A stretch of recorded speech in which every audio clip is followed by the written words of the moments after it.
ओम देवी चंडिकाय नमः। आइए भक्तों, अब माँ भगवती का ध्यान करते हुए प्रथम अध्याय का श्रवण करते हैं। इस अध्याय में मेधा ऋषि ने सूरत और समाधि को माँ भगवती की महिमा बताते हुए मधु कैटभ के वध का वर्णन किया है। तो महर्षि मार्कंडेय जी बोले, सूर्य के पुत्र सार्वणी की उत्पत्ति की कथा विस्तार पूर्वक कहता हूँ तो सुनो। सार्वणी महामाया की कृपा से जिस प्रकार मनवंतर के स्वामी हुए उसका हाल मैं तुम्हें बताता हूँ। पहले सवरोचिस नामक मनवंतर में चैत्रवंशी सूरत नाम के एक राजा थे। सारी पृथ्वी पर उनका राज्य था। वह प्रजा को अपने पुत्र के समान मानते थे, तो भी कोला विध्वंसी राजा उनके शत्रु बन गए। दुष्टों को दंड देने वाले राजा सूरत की उनके साथ लड़ाई हुई। कोला विध्वंसियों के संख्या में कम होने पर भी राजा सूरत युद्ध में उनसे हार गए। तब वह अपने नगर में आ गए। केवल अपने देश का राज्य ही उनके पास रह गया और वह उसी देश के राजा होकर राज्य करने लगे। किंतु उनके शत्रुओं ने उन पर वहां भी आक्रमण किया। राजा को बलहीन देखकर उसके दुष्ट मंत्रियों ने राजा की सेना और खजाना अपने अधिकार में ले लिया। राजा सूरत अपने राज्याधिकार को हार कर शिकार खेलने के बहाने घोड़े पर सवार होकर वहां से भयंकर वन की ओर चले गए। उस वन में उन्होंने महर्षि मेधा का आश्रम देखा और वहां मेधा महर्षि अपने शिष्यों तथा मुनियों से सुशोभित बैठे हुए थे। वहां कितने ही हिंसक जीव परम शांति भाव से रहते थे। राजा सूरत ने महर्षि मेधा को प्रणाम किया और महर्षि ने भी उनका उचित सत्कार किया और उनसे पूछा। राजा सूरत महर्षि के आश्रम में कुछ समय तक ठहरे तो अपने नगर की ममता के आकर्षण से राजा अपने मन में सोचने लगे, पूर्व काल में पूर्वजों ने जिस नगर का पालन किया था वह आज मेरे हाथ से निकल गया। मेरे दुष्ट एवं दुरात्मा मंत्री मेरे नगर की अब धर्म से रक्षा कर रहे होंगे या नहीं।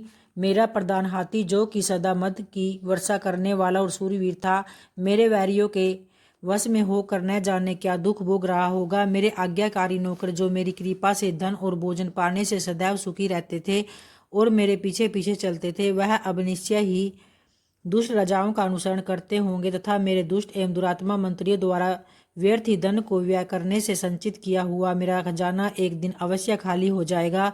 इस प्रकार की बहुत सी बातें सोचता हुआ राजा निरंतर दुखी रहने लगा। फिर एक दिन राजा सूरत ने महर्षि मेधा के आश्रम के निकट एक वैश्य को देखा।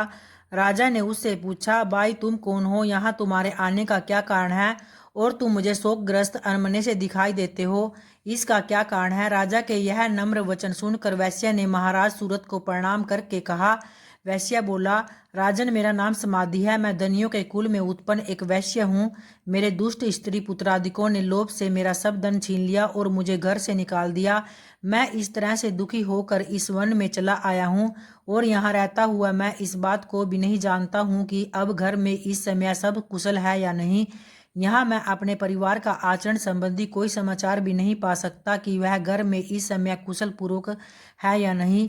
मैं अपने पुत्रों के संबंध में यह नहीं जानता कि वह सदाचारी है या दुराचार में फंसे हुए हैं।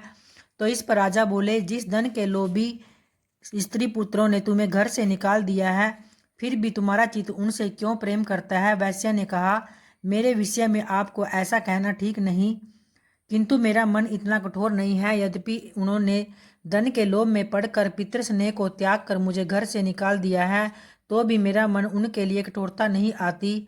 मेरे मन में उनके लिए कठोरता न आने का कारण मेरा मन फिर भी उनसे क्यों फंसा हुआ है, इस बात को मैं जानता हुआ भी नहीं जान पा रहा हूँ। मेरा चित्त उनके लिए दुखी है। मैं उनके लिए लंबी लंबी सांसें ले रहा हूँ। उन लोगों में प्रेम नाम को नहीं देख रहा हूँ, फिर भी ऐसे निस्नेहियों के लिए मेरा हृदय कठोर नहीं होता। महर्षि मार्कंडेय जी ने कहा, हे ब्राह्मण। इसके पश्चात महाराज सूरत और वह वैश्य दोनों महर्षि मेधा के समीप गए और उनके साथ यथा योग्य न्याय संभाषण करके दोनों ने वार्ता आरंभ की। राजा बोले, हे भगवान, मैं आपसे एक बात पूछना चाहता हूँ, सो आप कृपा करके मुझे बतलाइए। मेरा मन मेरे अधीन नहीं है, इससे मैं बहुत दुखी हूँ। राज्य धन आदि की चिंता अब भी मुझ में बनी हुई है और मेरी यह ममता अज्ञानियों की तरह बढ़ती ही जा रही है और यह समाधि नामक वैश्य भी अपने घर से अपमानित होकर आया है। इसके स्वजनों ने भी इसे त्याग दिया है। स्वजनों से त्यागा हुआ भी यह उनसे हार्दिक प्रेम रखता है।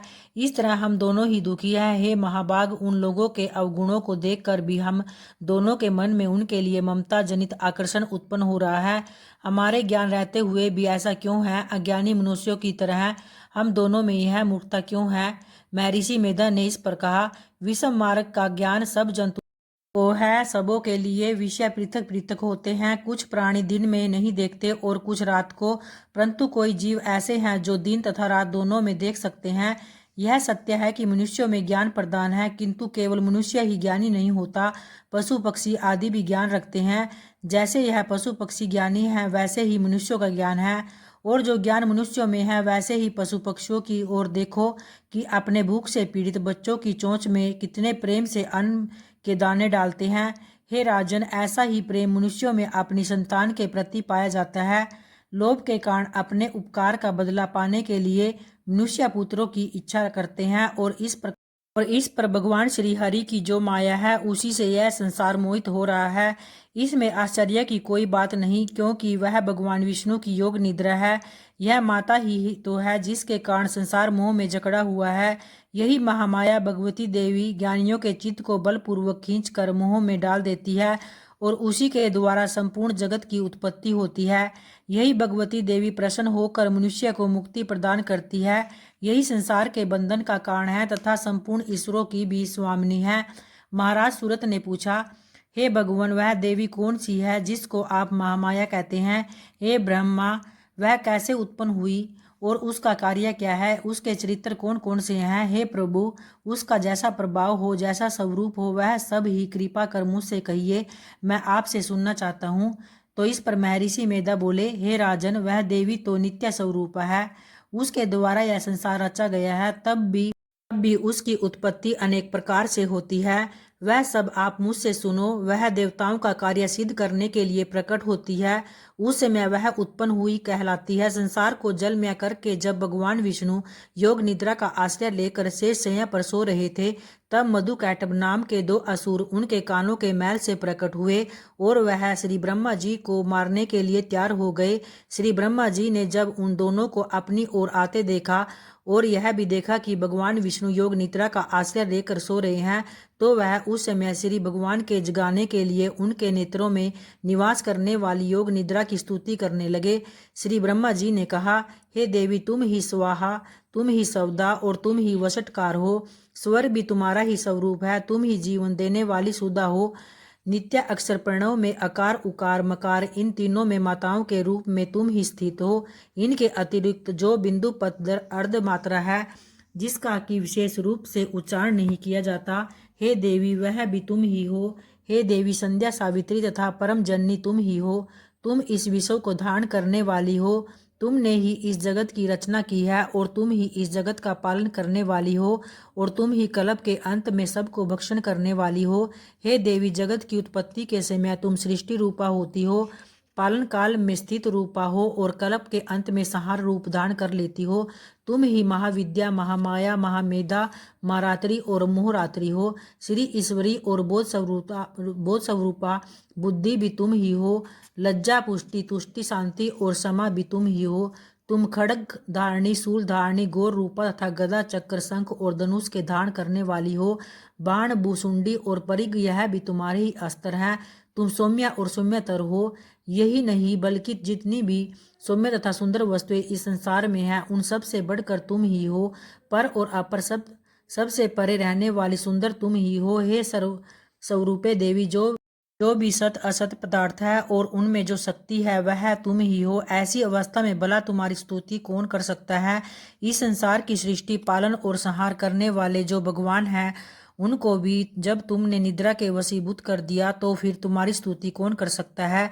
मुझे भगवान विष्णु तथा भगवान शंकर को शरीर धारण कराने वाली तुम ही हो। तुम्हारी स्तुति करने की शक्ति किस में है?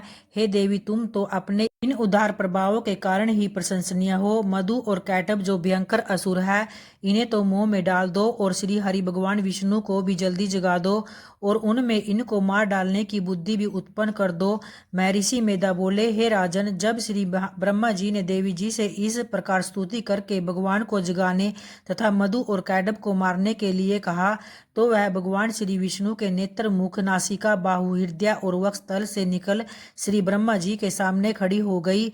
उनका ऐसा करना था कि भगवान श्री हरि तुरंत जाग उठे और दोनों असुरों को देखा जो कि अत्यंत बलवान तथा पराक्रमी थे और मारे क्रोध के जिनके नेत्र लाल हो रहे थे और जो ब्रह्मा जी का वध करने के लिए तैयार थे। तब क्रुद्ध उन दोनों दुरात्मा असुरों के साथ भगवान श्री हरि पूरे 5000 वर्ष तक लड़ते रहे। एक तो वह अत्यंत बलवान तथा पराक्रमी थे, दूसरे महामाया ने भी उन्हें मोह में डाल रखा था। अतः वह श्री भगवान से कहने लगे, हम दोनों तुम्हारी वीरता से अत्यंत प्रसन्न हैं, तुम हमसे कोई वर मांगो। तो इस पर भगवान ने कहा, यदि तुम मुझ पर प्रसन्न हो तो अब तुम मेरे हाथों से मर जाओ, बस इतना सा ही वर मैं तुमसे मांगता हूँ, यहाँ दूसरे वर से क्या प्रयोजन। तो इस पर महर्षि मैदा बोले, इस तरह से जब वह धोखे में आ गए और अपने चारों ओर जल ही जल देखा तो भगवान श्री हरि से कहने लगे, जहाँ पर जल न हो, सूखी जमीन हो, उसी जगह हमारा वध कीजिए। तो इस पर महर्षि मैदा कहते हैं, तथास्तु कहकर भगवान श्री हरि ने उन दोनों को अपनी जांघ पर लिटाकर उन दोनों के सिर काट डाले। इस तरह से यह देवी श्री ब्रह्मा जी के स्तुति करने पर प्रकट हुई थी। अब तुमसे इनके प्रभाव का वर्णन कहता हूँ, सो सुनो। तो इस प्रकार से श्री मार्कंडेय पुराण में सावर्णिक मनवंतर की कथा के अंतर्गत देवी महात्म्य में मधु और कैडब वध नामक पहला अध्याय पूरा हुआ। और दोस्तों, इसके आगे के अध्याय आप कल सुनेंगे। धन्यवाद।